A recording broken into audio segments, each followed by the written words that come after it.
อมแกงเลย บ่ มีพักเรียบร้อยแล้ว เฮ็ดยังล่ะ เฮ็ดละงูกอย่างดีใหญ่เอ้ยต้องแสบบอกมีพักผอมพักติ๋วผอม ถุงเท่าไหร่ล่ะเนี่ย ถุงชาวพัน ถุงชาวพันบ่ ถุงชาวพัน มีเงินใบหน่อยดิบ่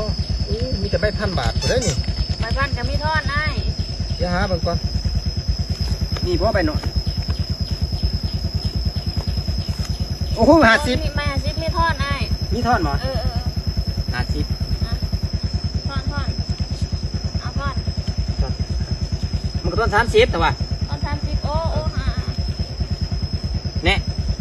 พอดีเลยนี่มีใบหน่อยเลยนี่เอามา50กว่ามา มีไปหน่อยนะบ่นี่ พอดีเป็นบ่ชาวพัน ชาวพันเนาะขายแค่ชาวพัน พอดีกันเลยบ่ เด้อ